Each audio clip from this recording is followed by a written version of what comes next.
Hi, ladies. I wanted to talk with you a bit about fibroid tumors and my journey with fighting these mofos.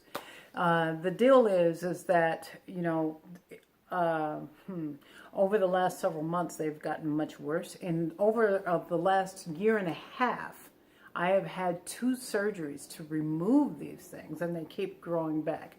I have seen 3 different gynecologist, and they have each told me that diet has nothing to do with it. Now, what I'm going to share with you is how I have been successfully shrinking these fibroid tumors and significantly reducing my symptoms. You know, many women who suffer from fibroid tumors have lots and lots of pain, excessive bleeding, and things like that. And also, if they're estrogen dominant, which more likely than not they are, they will also have unexplained weight gain. Anyway, one thing that I need to make very clear is that many African American women, by the time they're 50, in fact, it's over 80% of African American women as well as Hispanic women will have their uterus removed by the time they are 50. Yes. And that's rather odd, considering that in Africa the women continue to give birth at 50. So there's something that's gone awry.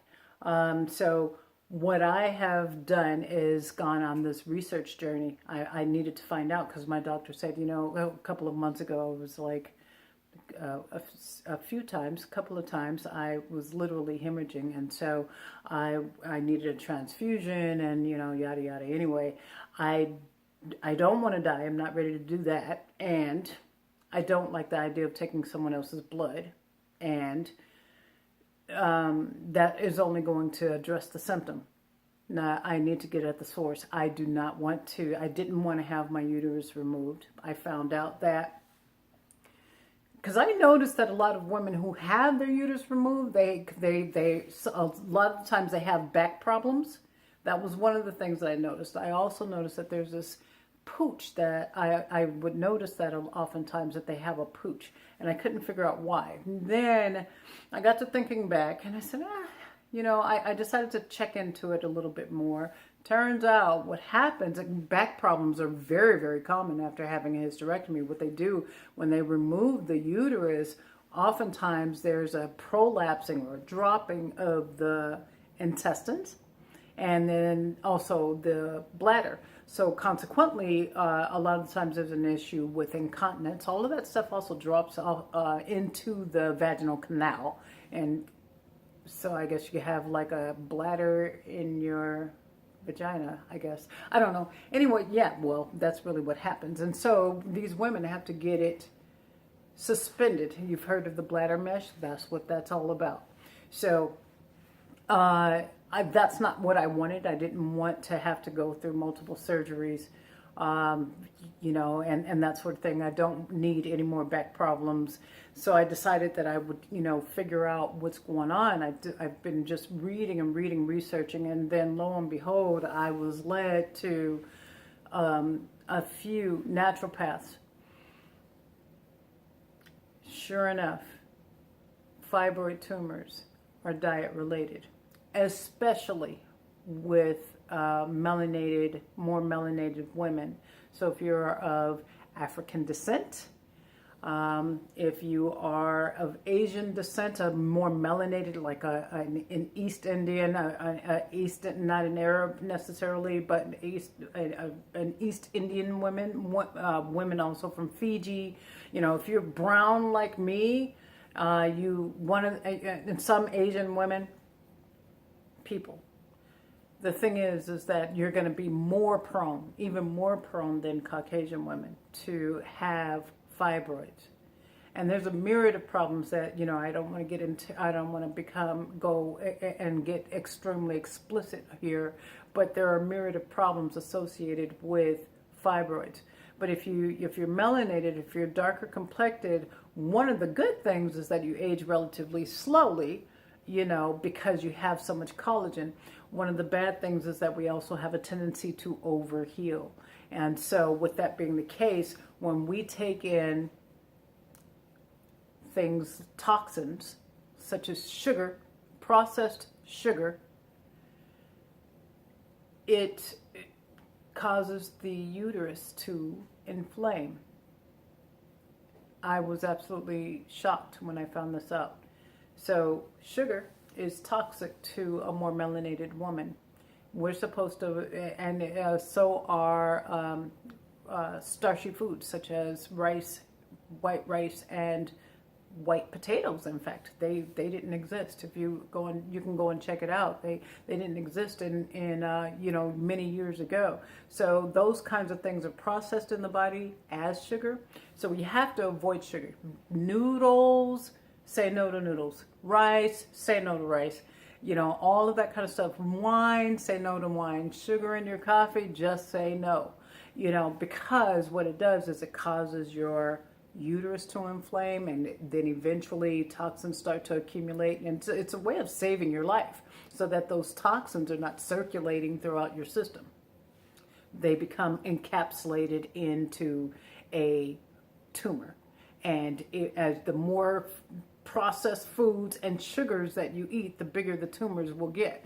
And that's sure enough the case too. I mean, I learned that, and it's sure enough the case, because I've only recently decided, I'm going to become this, super cool person who can drink wine, la-di-da, a few times a week. And sure enough, I ended up looking pregnant because of the stupid wine and the sugar in my coffee in the morning. So, and sure enough, since I've stopped, it's gone away. So here's the thing. So stay away from sugar. All sugar, period. Even honey. Yes, even honey. Sugar, stay away from it. And the other thing is, if you have fibroid tumors, you are probably also what's called estrogen dominant. And so, when you go to have your test done at the gynecologist, they'll likely just test your estrogen. What you have to know, when you're estrogen dominant, it's not so much just the levels of the estrogen, but it's estrogen relative to progesterone. And so it's that ratio that you need. So you actually need to see if you are low on progesterone. Anyway, that's what tends to happen, where many of us are now estrogen dominant, men as well. Why? Why are people so estrogen dominant? Oh, it happens to be because, to a large extent, we are overexposed to estrogens. There's estrogen even in the tap water in many locations. In fact, there are a number of men they've been testing, and they have a higher estrogen count than the women, because the men are not made to be able to get rid of estrogen. So tap water, stay away from the tap water. Start buying your water. Do not drink the tap water. Stay away from the junk food, because much of the junk food has not only wheat in it, flour, but it also has soy, which is a phytoestrogen. So you got to stay away from soy products completely, because soy has phytoestrogens in it, in addition to, Monsanto's GMOs. But, aside from that, you don't want any additional estrogens going into your system, because more likely than not, you are estrogen dominant. So, so be very, very careful about that. What I have been doing is really staying away from almost everything other than vegetables. Now, let me tell you what I have been doing. So I've done a couple of notes about my turmeric fingers. I've dyed my fingers, and I've gone to see clients. It's so funny. I've seen clients and I've got these orange fingers. It's so stupid. I just have to tell them, and they laugh with me, thank God. But so I've been juicing with using turmeric, and it's great. But here's the thing. So I found out that this is a really good juice diet, something to help to shrink the fibroids. This is what I'm doing every single day.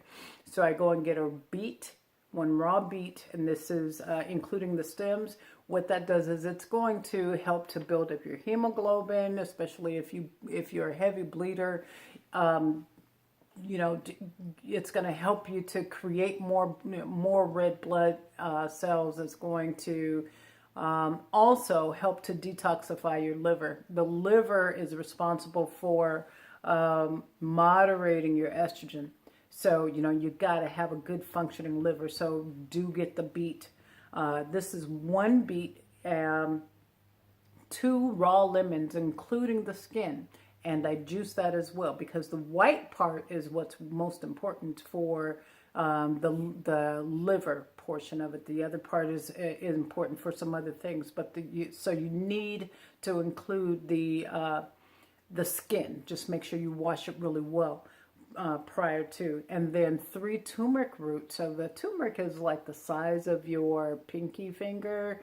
The ones that I've seen anyway, they're like the size of your pinky finger. So I use 3 of those. And then I also use ginger root, 1.5 inches of ginger root, and 6 to 8 collard greens, and 1/2 of an apple. I juice all of that, and that is 1 drink. And you drink that every single day. And the turmeric will also help to shrink the it takes down the inflammation, allowing your body to begin to heal. Now, you're going to stab yourself in the foot if you do this and then you turn around and you eat junk food, or, you know, you consume sugar. That's not what you want to do. So just, you know, say no to all sugar, say no to flour, say no to starches, and you are not, okay. This stuff, though, don't drink it at night, because it like gives you a whole lot of energy. Drink it in the daytime. It's great, you guys, ladies. I mean, honestly, I've gone down maybe a dress and a half in the past month and a half, and I am absolutely amazed. I mean, I had some problems. I literally thought that a month and a half ago, I thought I was going to lose my life, literally, I thought I was going to die. So I'm here, and I get to make more videos and tell you guys stuff about what's going on, and I get to keep my uterus, you know, and I'm super, super glad. I'm not going to have the problems associated with having that removed.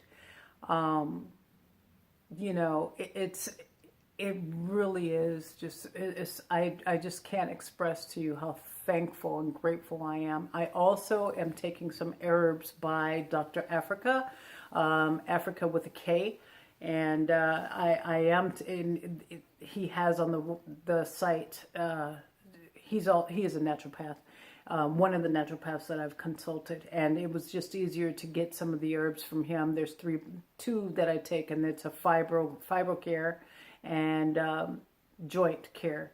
And so, I mean, literally, I can move forward like this, and it doesn't hurt. You know, really, a month and a half ago, I would move forward like this, and it would really hurt. And it got to the point where I didn't want to go anywhere. I didn't want to do anything because I was in constant pain.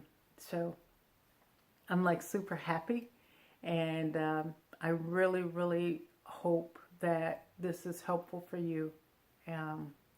Yeah, I hope that this helps you. I'm so, so happy. So just wanted to share that with you. Hope you have a really good day. Love you. Bye.